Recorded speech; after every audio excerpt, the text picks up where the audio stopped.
I'm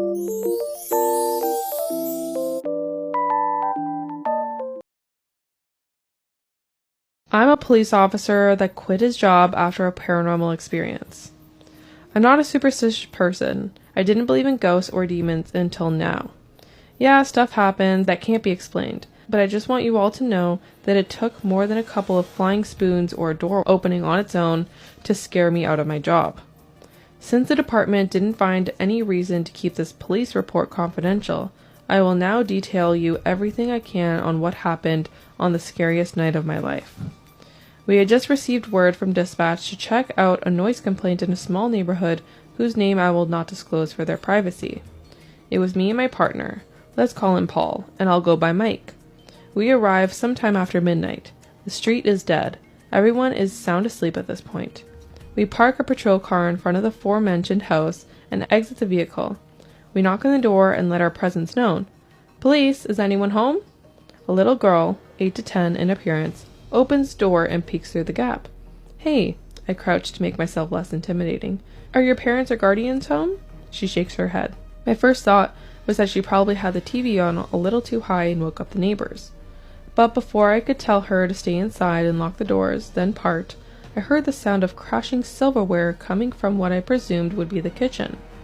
The entire house was nearly pitch black. The girl answering the door and shaking her head let me know she was alone, which makes whoever made that noise an intruder as far as it concerns me.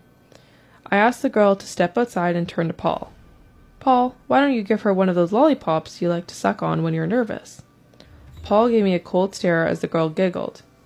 They went to go wait by the car as I slowly pushed the door all the way open. Police, if there is anyone in this house, please let yourself be known. Without a warrant, I had no right to enter the building. I tried my best to spot whoever made the noise, but it is too dark to see. Just any sign of a threat and I would be justified to search the house. But nothing. I left the door open and headed back towards Paul and the girl. Hey again, I don't think we introduced ourselves. I'm Officer Mike. This is my partner Paul. If I may ask, what is your name? Maribel. That's a pretty name. So, Maribel, again, if I may ask, where is your family? As soon as I had finished my sentence, the television in the living room turned on, volume fully up. Me and Paul quickly turned in surprise and could see the television playing static from outside. We put Maribel in the backseat of the patrol car for her safety as no civilians were allowed in the front seats. We then, against our better judgment, entered the house. We tried every switch in the house, but no lights came on. While wandering the house cautiously, I would catch a person standing in the mirrors. I thought it was Paul, but every time I looked behind me, Paul was nowhere to be found. As I returned to the front door along with Paul, we both jumped as running footsteps echoed down the hall. We detached our firearms and aimed it at the source. The footsteps got louder and got closer, but no one ever appeared physically. Lamps, chairs, and other stuff started getting thrown around by an invisible force as the footsteps reached us.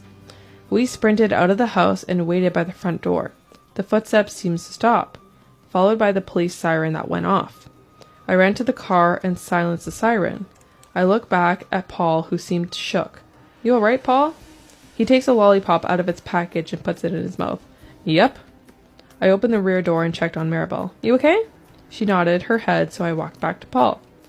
I don't know what to make of this, he said. Yeah, me either. No, seriously. Ignore the running invisible man that knocked everything down for a second. All the family photos, pictures on the wall. He points to Maribel.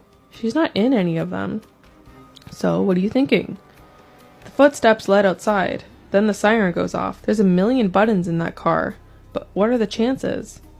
Paul, are you trying to tell me Maribel is haunted? How do you explain what we just saw? I'm sure there's an explanation. The TV turns on when we take Maribel outside, prompting us to check it out. Someone or something shows up in the mirrors but ducks away. I remember wanting to shut him up. Not because he wasn't making any sense, but because he was. I know you've seen it. It was prowling around, then it runs outside and gets in the car, tries all the buttons. I think a ghost is trying to get to the girl. I just stood there, not sure what to say, until Paul decided to start walking back towards the house. Paul, what are you doing? It only shows up in mirrors. That's how we find it. I followed him inside and watched as he took a book from the counter and breaks the nearest mirror. What's the matter with you? That's someone's property. He takes a shard and hands another to me. It's not every day you get to arrest a ghost. We aimed our flashlights all over the house, waiting for something to appear in the broken glass. I recall praying to God Almighty to not let anything show up, but it did.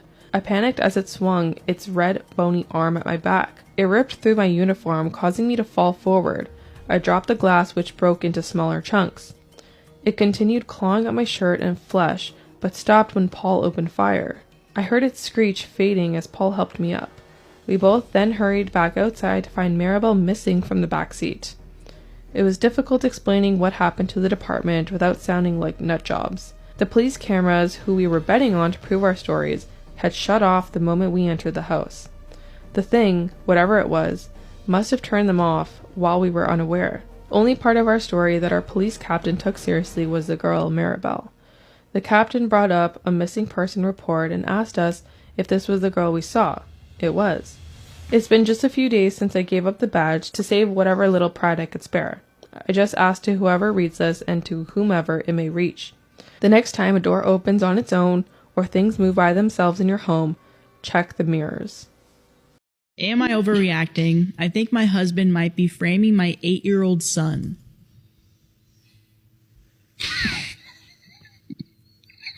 I have an 8-year-old son who was in a terrible accident 3 years ago that landed him in a 2-week coma, required multiple surgeries on his cracked skull. He cracked his skull, and in which he suffered from a traumatic brain injury. Miraculously, he walked away mostly aside from some severe scarring, blindness in one eye, and kind of a terrible short-term memory loss. While his memory has improved, he still forgets a lot. Not anything significant, but things like constantly forgetting things I asked him to do, not remembering what he ate for breakfast, things of those nature. The worst thing, though, is that he loses/misplaces everything.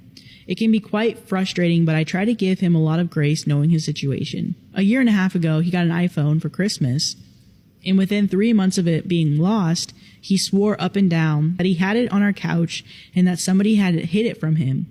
After questioning the one other kid in the house, I came to the conclusion that no one had hid it from him and that he must have lost it and just not remembered where it had been last, despite his confidence that he had it on the couch. For months, I would spend every free weekend tearing my house apart and deep cleaning in hopes that it would turn up, but it never did, so I gave up and considered it to be a loss.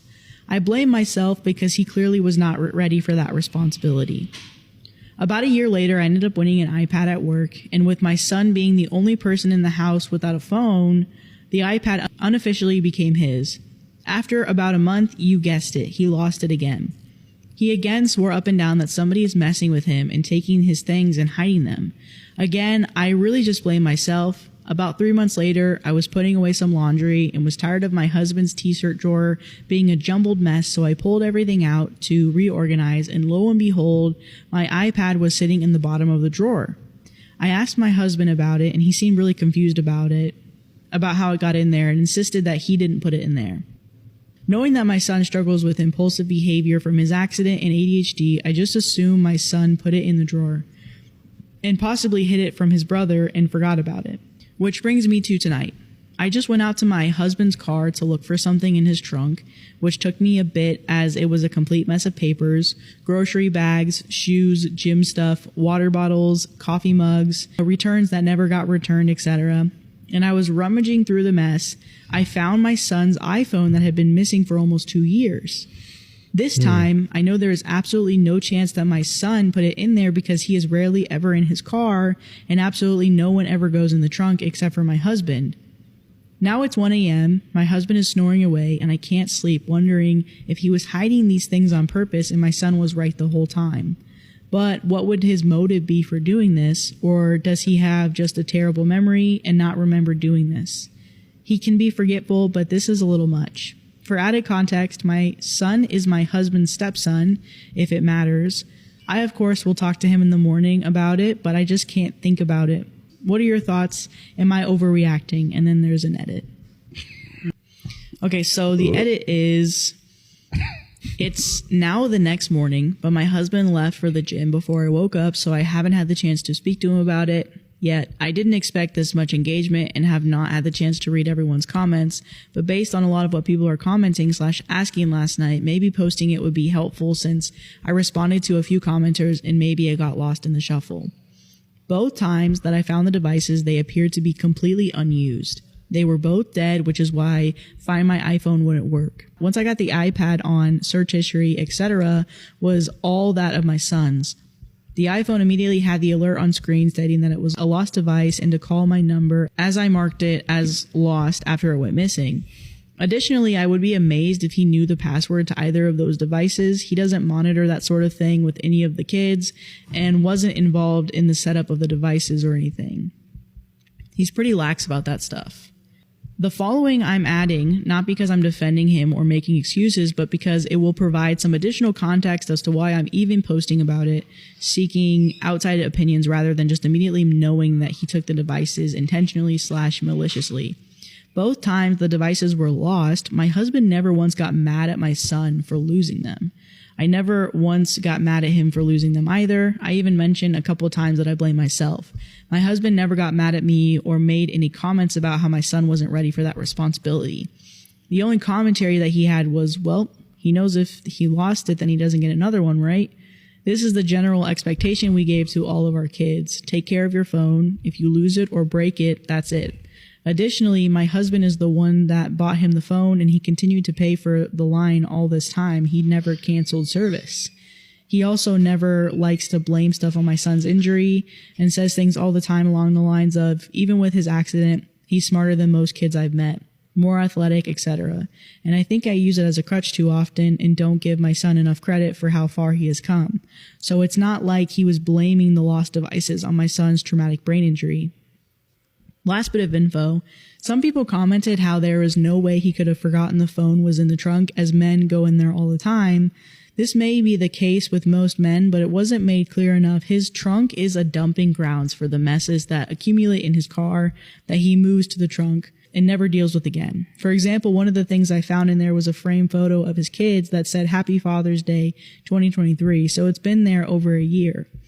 Also, I found the phone under a bunch of junk, so it's not like it was staring at him every time he opened the trunk. So, with all that being said, hopefully now it's more clear as to why I'm genuinely confused as to what the hell is his motive would be if he did take them intentionally/maliciously.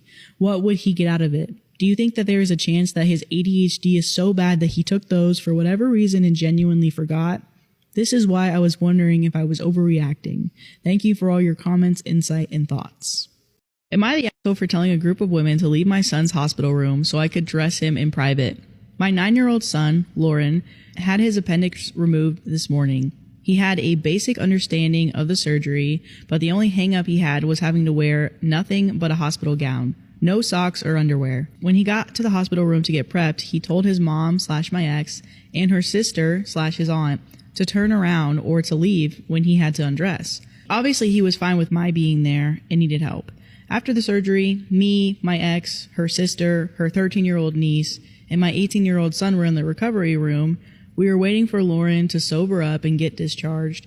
He started to come to and whisper to me that he wanted to put clothes on because he wasn't comfortable wearing nothing but a gown in front of 3 girls. At the same time, a female nurse came in to get his vitals and was talking to my ex. I asked if they could all step outside so I could help Lauren get dressed. They looked bewildered at my request. The nurse then said that she'd help dress him because my son was still a bit weak, and I said, no thanks, my teen son will help out. She asked if I was being serious by asking her to leave over this, and I said yes. My son doesn't feel comfortable getting dressed in front of 4 females. The nurse said that she's been a nurse for years and has heard of anything crass. I said, you're comfortable, but my son isn't, and you being insensitive is what's crass and clueless. My ex said I was being dramatic. They left, and me and my other son got him dressed. My ex called me and said that I owe her and everyone else an apology. I refused. I said that if the roles were reversed, then you'd have a very different opinion. Also, Lauren has to take a bath for the next few days, and she was crazy if she was expecting Lauren to let her wash him or even be in the bathroom with him. It'd be different with me or his brothers or his friends, and I don't have to convince her for me to be right. As for the record, the gown he was wearing was made out of paper. It wasn't even cloth. My son was dying to get out of it, and he was basically naked. I don't think my son would have minded a male nurse at all, but since me and my older son were there, the thought of requesting a male nurse didn't cross my mind. I don't know if there was a male nurse available at that moment because the nurse made a comment that they were short-staffed but all qualified. I wasn't going to argue with her over who to put on my son's Minecraft underwear or zip his hoodie. It's a waste of my time. She did mention how she didn't want him to get hurt with my dressing him, and I said, then you best let me handle it because he'll fight you. And then, update, I did have to take him back to the hospital this morning because he couldn't pee, but had to. He was in a lot of pain. At the hospital, I asked if a nurse was going to see my son before or after his male doctor, and they said yes. I asked for a male, and they said that they'd asked the head nurse. She asked why it was so important to have a male nurse, and I told her we could schedule an appointment to fight over this after my son sees the doctor. They did find a male nurse, and my son was totally relaxed around him. The male nurse said a lot of female nurses take it personal when patients ask for a male nurse, and it's always been that way. Fortunately, my son didn't need a catheter and is fine.